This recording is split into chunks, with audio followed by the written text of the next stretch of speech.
बिस्मिल्लाहिर्रहमानिर्रहीम। अस्सलाम वालेकुम व्यूअर्स, मैं हूं मोहम्मद कमरुज़्ज़मान और आप देख रहे हैं मेरा YouTube channel Kori's industrial electronics. Viewers, जैसा कि आप स्क्रीन पर देख रहे हैं, ये एक एलन ब्रैडले का मॉड्यूल है जो कि एसएलसी पीएलसी के अंदर लगता है। और इस मॉड्यूल का जो काम है वो है आरटीडी रेजिस्टेंस इनपुट मॉड्यूल, ये इसका नाम भी है। और इसका जो कैटलॉग नंबर है या पार्ट नंबर है वो है 1746-NR4। व्यूअर्स, इस मॉड्यूल का जो काम है वो ये है कि नंबर 1, ये इनपुट मॉड्यूल है, यानी कि पीएलसी को ये इनपुट सिग्नल्स देता है। और इनपुट किस किस्म की देता है? या तो ये आरटीडी टाइप की इनपुट दे सकते हैं या रेजिस्टेंस टाइप की। आरटीडी जो है ये कहलाता है रेजिस्टेंस टेम्परेचर डिटेक्टर, जो कि हमारे PT100, PT1000, PT2000 होते हैं, टेम्परेचर सेंसर हैं। ठीक है, टेम्परेचर सेंसर इनके ऊपर आप कनेक्ट कर सकते हैं।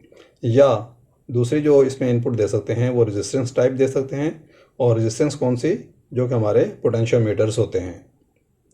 और आरटीडी और रेजिस्टेंस कौन सी टाइप के आप दे सकते हैं उसकी डिटेल इन्होंने यहाँ पर बताई है। ये देखिए, आप आरटीडी टाइप्स जो हैं, जो आप यानी कि टेम्परेचर सेंसर जो हैं आपको, वो प्लैटिनियम टाइप के दे सकते हैं, कॉपर टाइप के, निकल और निकल आयरन, यानी कि ये आरटीडी टाइप की हैं। अगर कोई PT100 या PT200 या PT1000 है तो 1, 2, 3, 4, इन 4 टाइप्स के अंदर से कोई एक टाइप होगी, इसके अलावा दूसरा आप इसमें नहीं कनेक्ट कर सकते।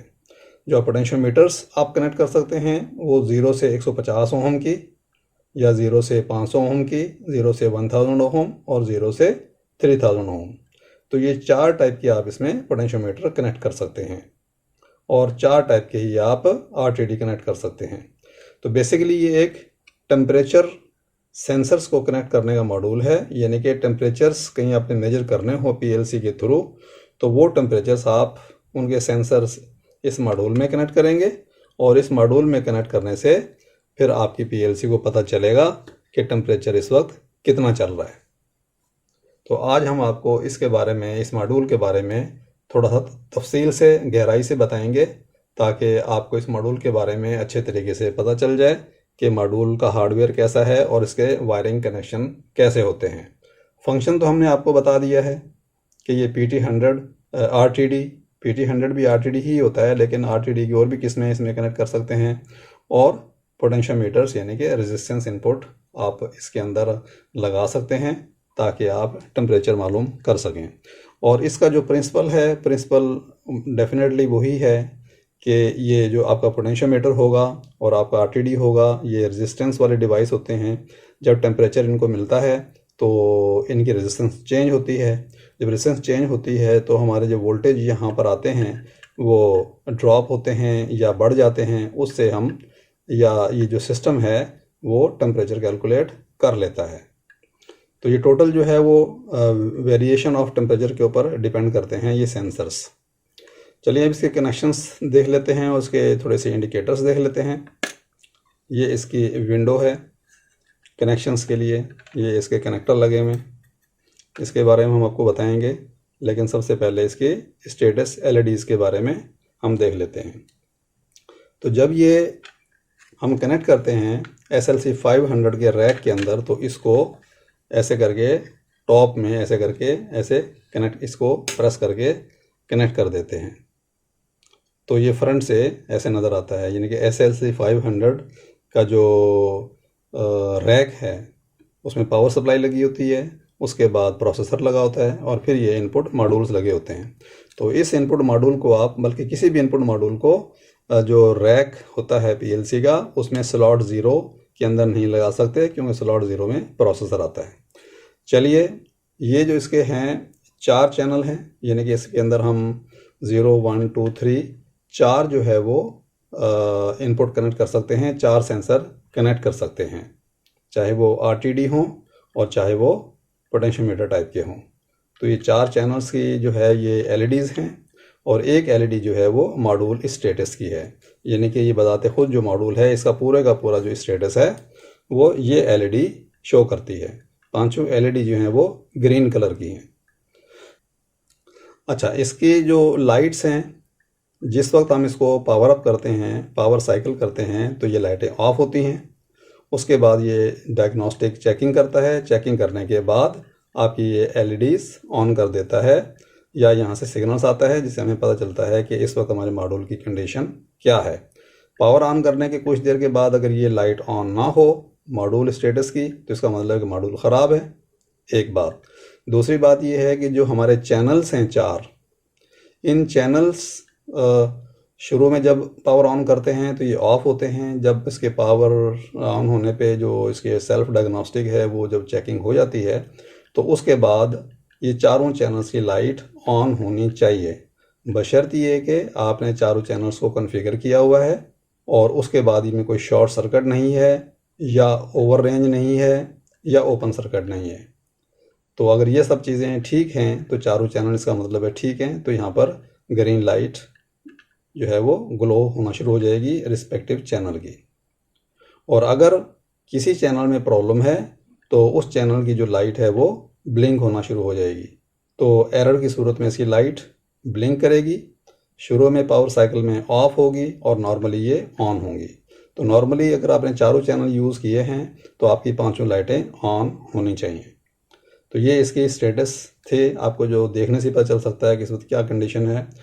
और दूसरी बात ये है कि चारों चैनल आपने कॉन्फ़िगरेशन के अंदर जाके इनेबल भी करने होंगे। अगर आपने इनको इनेबल नहीं किया तो ये लाइट ऑन नहीं होगी। चलिए अब इसके कनेक्शन की तरफ जाते हैं। ये इसके कनेक्शंस हैं, और कनेक्शंस के अंदर हम आपको बता दें कि ये जो मॉड्यूल है, जैसा कि हमने आपको बताया है कि 4 चैनल का है। तो ये देखिए हमने कुछ स्क्रू इसके अंदर जो है वो थोड़े से लूज़ किए हुए हैं, 3 और 3 6 स्क्रू लूज़ किए हुए हैं। ये 6 के 6 जो स्क्रू हैं, यहाँ पर हमारी जो केबल आएंगी उनकी शील्ड यहाँ पर कनेक्ट की जाएगी। अगर आप इन 6 स्क्रूज़ को अगर आप छोड़ दें तो ये देखिए 3 स्क्रू आपको ये नज़र आ रहे हैं, यानी कि 3 टर्मिनल। एक चैनल आपका ये है, दूसरा 3 आपके ये आ गए, स्क्रू आ गए, टर्मिनल आ गए, दूसरा चैनल ये है। इसी तरीके से एक चैनल ये है और एक चैनल ये है। तो ये टोटल 4 चैनल हैं, 1 2 3 4। तो ये 4 चैनल जो हैं आप यहाँ पर यूज़ करते हैं, यानी कि 4 सेंसर आप यहाँ पर लगाते हैं। अब चैनल्स की एलोकेशन किस तरीके से होती है, इसको आप यहाँ से पकड़ें। तो ये जो आपका जो चैनल है ये वाला, 3 जो आपके टर्मिनल स्क्रूज लगे हुए हैं, ये चैनल 0 है।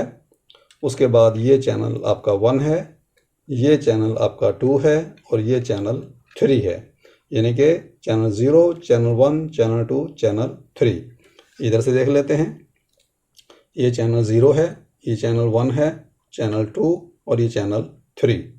6 स्क्रूज का आपको बता दिया है कि यहाँ पर जो है वो शील्ड कनेक्ट होती है।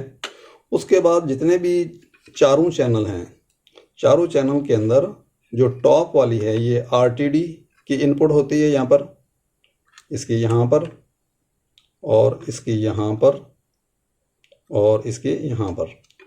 तो एक चैनल को देख लेते हैं। ये हमारी आरटीडी इनपुट है, ये हमारी सेंस इनपुट है, और ये हमारी रिटर्न है। ये 3 हमारी इनपुट्स हैं। ये रिटर्न है, ये सेंस है, और ये आपकी आरटीडी है। इसी तरीके से RTD sense return, RTD sense return. उसके बाद यहाँ पर आ जाएं, आरटीडी सेंस रिटर्न। तो ये आपके 4 चैनल हैं, उनकी एलोकेशन कर दी है। इससे आपने कंफ्यूज नहीं होना है। यहाँ पर जो चैनल शो किए हैं 0 1 2 3 शो किए हैं, लेकिन यहाँ पर अगर आप देखेंगे तो 0 1 2 3 इस तरीके से होते हैं। तो इसके कनेक्शंस वायरिंग किस तरीके से करनी है वो आपको बता देते हैं कि आपने इसमें आरटीडी किस तरीके से कनेक्ट करना है, और आपने इसमें जो है वो पोटेंशियोमीटर किस तरीके से कनेक्ट करना है। तो चूँकि 3 टर्मिनल हैं इसके कनेक्ट करने के लिए, इसके अंदर हम 2 वायर सेंसर भी कनेक्ट कर सकते हैं, 3 वायर भी कनेक्ट कर सकते हैं, और 4 वायर वाले सेंसर भी कनेक्ट कर सकते हैं। तो कैसे होंगे वो देख लेते हैं। ये देखिए ये हमारा आरटीडी है, 2 वायर का है, और ये देखिए एक वायर हमारी रिटर्न पे आ रही है और एक वायर हमारी आरटीडी पे आ रही है। ये हमारा 2 वायर आरटीडी है, यानी कि रेजिस्टेंस टेम्परेचर डिटेक्टर, जैसे कि PT100, PT1000, PT2000 वगैरह वगैरह। तो ये हमने जो शो किया है ये इसकी शील्डेड केबल शो की है, ये SH का मतलब है शील्ड वाला जो टर्मिनल है उसकी शील्ड यहाँ पे कनेक्ट हो जाएगी। उसके बाद जो रिटर्न है वो आप यहाँ पे लगाएंगे, RTD यहाँ पर आ गया। अब चूँकि ये 2 वायर है तो 2 वायर जब यूज़ करेंगे तो आप RTD की और सेंस को आप जंप कर देंगे। इस तरीके से आप 2 वायर वाले सेंसर को कनेक्ट करेंगे। 3 वायर वाला जो सेंसर है उसको देख लेते हैं। ये 3 वायर वाला RTD है, 3 तारें इसके अंदर होती हैं। ये हमारी जो है वो शील्ड है एज इट इज़, जैसे हमने आपको पहले बताया।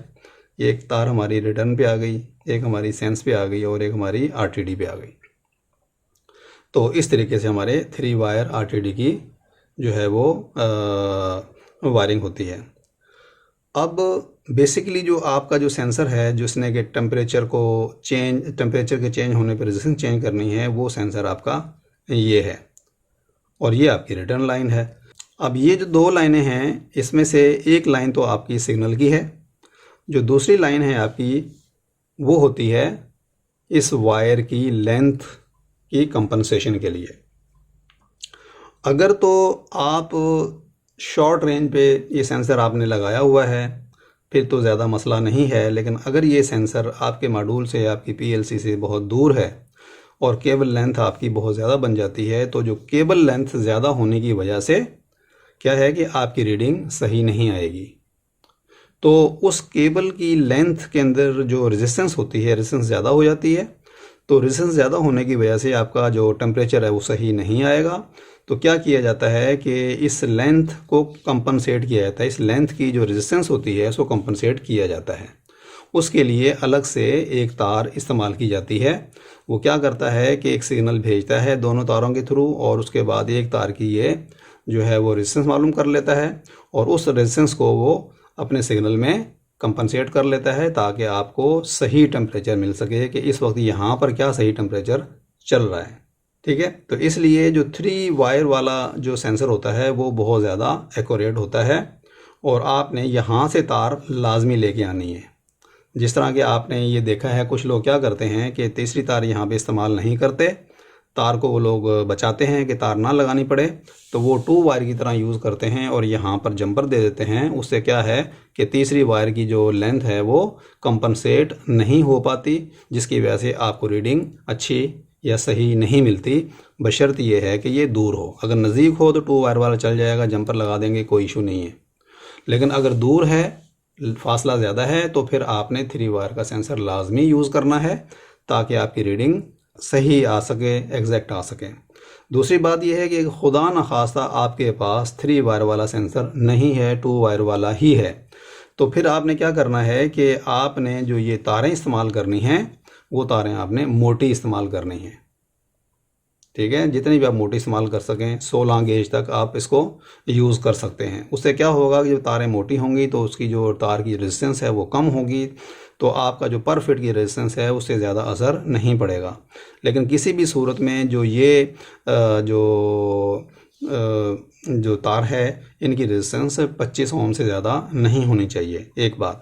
दूसरी बात ये है कि ये दोनों जो तारें हैं ये तारें ये सेम गेज की होनी चाहिए। ऐसा नहीं है कि आप 2 तारें ये लगा दी और तीसरी तार आपने किसी और गेज की लगा दी।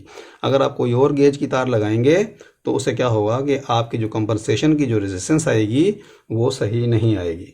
तो ये आपका जो है RTD कनेक्ट करने का तरीका था और उसकी डिटेल थी, और ये भी हमने आपको बताया कि किस तरीके से इसके जो है वायर्स की लेंथ की कंपनसेशन की जाती है और क्यों की जाती है। और अगर आप उस कोई ऐसा आपका जो RTD है जो कि 4 वायर है, उसमें आप क्या करेंगे कि एक तार जो है इस तरफ की वो आप यूज़ नहीं करेंगे और उस 4 वायर वाले RTD को एज आ 3 वायर ही यूज़ करेंगे। उसके बाद हम वायरिंग देख लेते हैं पोटेंशियोमीटर्स की, और सबसे पहले हम देखते हैं 2 वायर वाला जो पोटेंशियोमीटर है उसकी। तो ये हमने 2 डायग्रामें इसमें बनाई हैं, वो हम बताएंगे कि दूसरी डायग्राम हमने क्यों बनाई है। पहले आप इस डायग्राम को देख लीजिए, ये सेम वही कनेक्शन है। ये हमारा जो है वो पोटेंशियोमीटर है जहाँ से आपका टेम्परेचर का सिग्नल आएगा, और इसमें 3 टर्मिनल होते हैं पोटेंशियोमीटर के अंदर। उसमें एक टर्मिनल आप यहाँ पर रिटर्न पे कनेक्ट कर देते हैं, दूसरी साइड का कनेक्टर आप छोड़ देते हैं, उसको ओपन कर रहने देते हैं। जो आपका वाइपर आर्म है वो आप उठा के RTD पे दे देते हैं और उसके बाद RTD और सेंस के ऊपर आप एक जंपर लगा देते हो। और केबल आपने शील्डेड यूज़ करनी है और शील्ड आपकी यहाँ पे कनेक्ट हो जाएगी।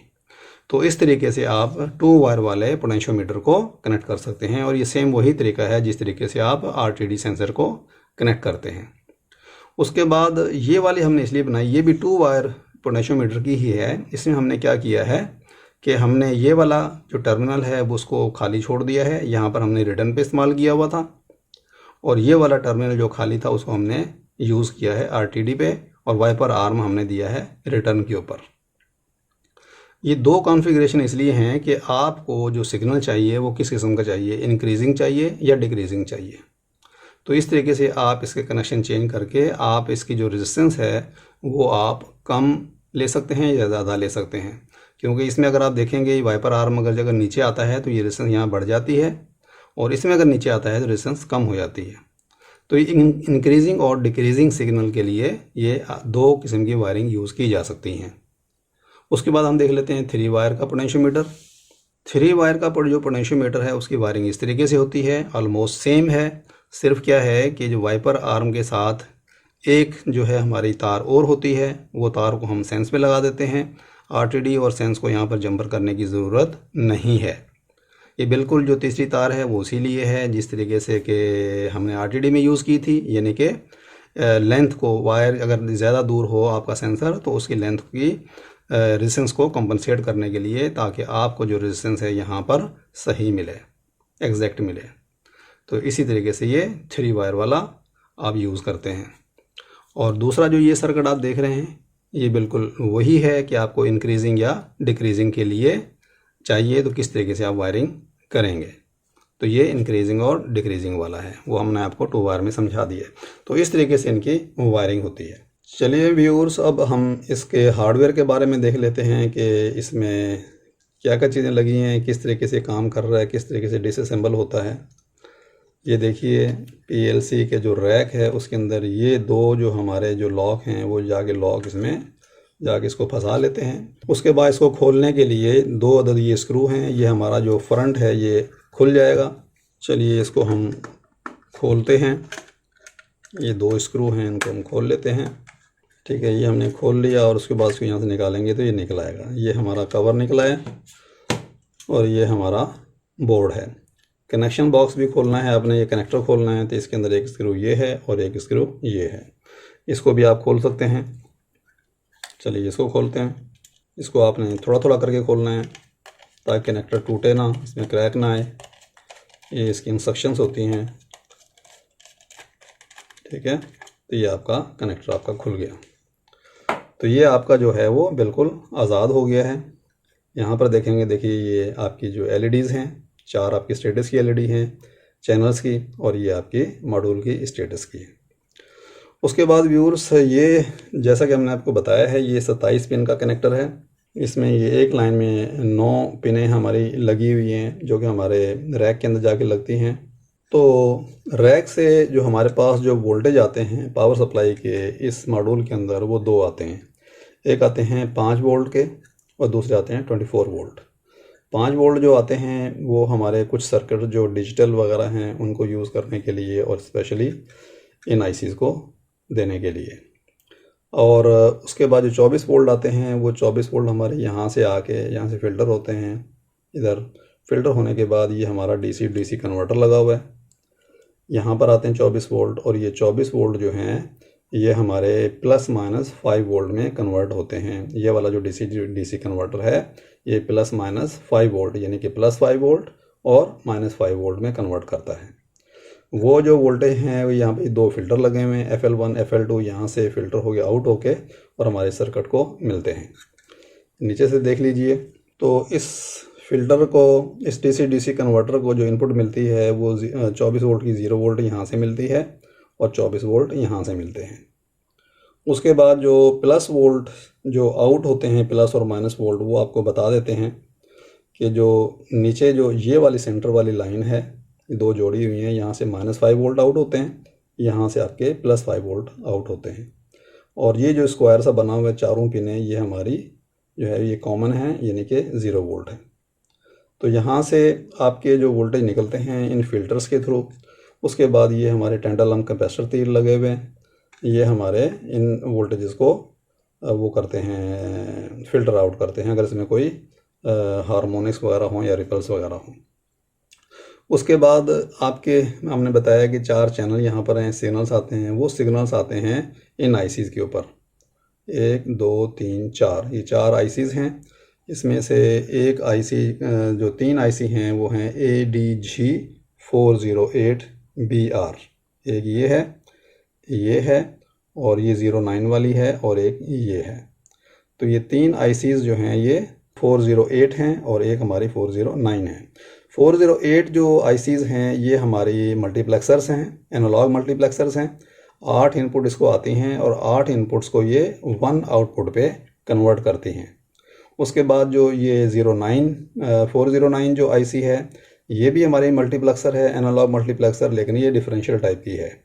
यानी कि ये 4 इनपुट्स इसके अंदर आती हैं डिफरेंशियल, यानी कि 4 आती हैं प्लस, 4 आती हैं माइनस, और ये आउटपुट पे सिंगल आउटपुट देता है लेकिन डिफरेंशियल ही देता है। तो 2 टर्मिनल इसके आउटपुट के हैं। तो हमारे सिग्नल यहाँ से आएंगे। आने के बाद उसके बाद क्या है कि हमारी ये मेन जो है ये 2 आईसियाँ हैं जो कि हमारी एनालॉग टू डिजिटल कन्वर्टर हैं। ये जो हमारी AD7710AR जो ये 2 हमारी आईसीज़ हैं ये हमारे सिग्नल को एनालॉग से डिजिटल में कन्वर्ट करती है। उसके बाद जो ये 2 आईसी हैं आप देख रहे होंगे, ये लिखा हुआ है यहाँ पर इनका नंबर OP491, ये ऑपरेशनल एम्पलीफायर हैं, ड्यूल ऑपरेशनल एम्पलीफायर हैं। उसके बाद नीचे आ जाते हैं, ये आपको आईसी नज़र आ रही है, ये एलन ब्रैडली की है और इसके ऊपर एक स्टिकर लगा हुआ है। ये हमारी एक किस्म की रोम है, इसके अंदर हमारा प्रोग्राम सेव होता है। और इसकी जो इंस्ट्रक्शन है वो ये है कि इस स्टिकर को आपने कभी भी नहीं उतारना, क्योंकि इसके अंदर यहाँ पर एक जो है शीशा लगा होता है, इसको हम विंडो कहते हैं, और उस विंडो के ज़रिए ही ये आईसी प्रोग्राम की जाती है। अगर आप इसको खोल देंगे और रोशनी इसमें जाएगी तो वो आपका प्रोग्राम करप्ट हो सकता है। आपको पता कैसे चलेगा कि अगर आप इसे यूँ रख के देखेंगे तो यहाँ पर आपको गड़ा सा नज़र आएगा। बहरहाल इसके अंदर प्रोग्राम होता है और आपने इसको स्टिकर को नहीं उतारना। और ये जो आईसी है ये 3 ऑप्टोकपलर लगे हुए हैं, ये डार्लिंगटन टाइप का है, ये हाई स्पीड ऑप्टोकपलर्स हैं, इनके ज़रिए ये कम्युनिकेट करती हैं। उसके बाद इधर आते हैं तो ये देखिए ये हमारा जो है वो मेन कंट्रोलर है, ये एलन ब्रैडले वालों ने अपना बनवाया हुआ है, उसका नंबर है AB23126-256-01। ये जो कंट्रोलर है ये आपकी पीएलसी के साथ यहाँ से कम्युनिकेट करता है कि क्या प्रोसेस है और क्या करना है, कौन सा एड्रेस जाएगा, कौन से जो हैं वो आउटपुट जाएंगी, इनपुट आएंगी, वो तमाम की तमाम कम्युनिकेशन और तमाम परफॉर्म यहाँ से होगा। तो ये पूरी की पूरी प्रोसेसिंग कम्युनिकेशन जो आपके मेन जो प्रोसेसर है लगा हुआ है स्लॉट 0 के अंदर, उसके साथ ये वाला प्रोसेसर करेगा। उसके बाद ये एक आईसी देखेंगे, ये भी एक कंट्रोलर है, इसका जो नंबर है वो नंबर है N80C321, या इसको आप कह सकते हैं कि 80C321। और ये इंटेल कंपनी का बना हुआ है, ये आई लिखा हुआ है यहाँ पर, ठीक है, आई लिखा हुआ है। और ये 8051 सीरीज़ का ही एक कंट्रोलर है और सेम इसका जो है वो आर्किटेक्चर है 8051 का। तो मज़ीद अगर डिटेल देखनी है तो ये 256 बाइट की इसमें रैम है। उसके बाद ये एक आईसी देखेंगे X24C00, ये भी एक एक्सटर्नल रैम है। उसके बाद फिर देखेंगे तो 2 हमारे जो हैं क्रिस्टल लगे हुए हैं, एक Y1 और दूसरा यहाँ पर होगा Y2। Y जो है ये क्रिस्टल के लिए, क्रिस्टल ऑसिलेटर के लिए यूज़ होता है और इसका जो नंबर है वो देखें आप, ये 10.000 मेगाहर्ट्ज़ का है, यानी कि 10 मेगाहर्ट्ज़ का ये क्रिस्टल ऑसिलेटर है। और जो ये वाला जो क्रिस्टल ऑसिलेटर है उसको देख लेते हैं, ये देखिए लिखा हुआ है 12M000। ये थोड़ा सा इसमें जो है शाइनिंग है, यहाँ पे देखेंगे तो ये 12M00 लिखा हुआ है, तो ये 12 मेगाहर्ट्ज़ का है। इसकी जो आउटपुट है वो तो इन आईसीज़ को जा रही है। और उसके बाद जो ये वाला जो क्रिस्टल ऑसिलेटर है इसकी देख लेते हैं कि कहाँ तारें जा रही हैं। बिल्कुल ये हमारे 2 इसके कैपेसिटर्स हैं और इसी कंट्रोलर को जा रहे हैं। बहरहाल उसके बाद जो ये बाकी आईसीज़ हैं, ये देखेंगे आप HC595, ये कम्युनिकेशन के लिए यूज़ होती हैं, डिजिटल आईसीज़ हैं। उसके बाद ये है HC125D, ये भी डिजिटल CMOS आईसी है। तो ये जो है 74HC14 श्मिट ट्रिगर की ये आईसी है, इन्वर्टर्स हैं। बहरहाल ये तमाम डिजिटल आईसीज़ हैं। ये 08, ये एंड गेट या नैंड गेट होगी। तो ये हमारी जो है, जिस तरह ये HC164 और HC125D, ये तमाम डिजिटल आईसीज़ हैं। तो ये टोटल इसके ऊपर सर्किट लगे हुए थे। मेन इसके अंदर आपने देखा कि 2 इसमें जो है वो ऑसिलेटर लगे हुए हैं। एक कंट्रोलर ये है, एक कंट्रोलर ये है, इसमें डबल कंट्रोलर्स हैं। और ये आपका जो डीसी डीसी कन्वर्टर है, इसके अंदर आपका प्रोग्राम होता है मेन। और ये आपकी मेन जो है वो एनालॉग टू डिजिटल कन्वर्टर आईसीज़ हैं। और नीचे ये एसएमडी कंपोनेंट्स लगे हुए हैं, ये रजिस्टर्स हैं। इन रजिस्टर के थ्रू इनको सिग्नल मिलता है लाइटों को ऑन ऑफ करने के लिए। तो व्यूअर्स, उम्मीद है कि आपको इस कार्ड के बारे में, इस इनपुट कार्ड के बारे में काफ़ी मालूमात मिली होंगी। यकीनन आपको इससे इंशाल्लाह फ़ायदा होगा इस पे काम करने के लिए और इसको यूज़ करने के लिए। तो आज के लिए इतना काफ़ी है। मिलते हैं इंशाल्लाह ताला नेक्स्ट वीडियो में। जब तक के लिए अल्लाह हाफिज़।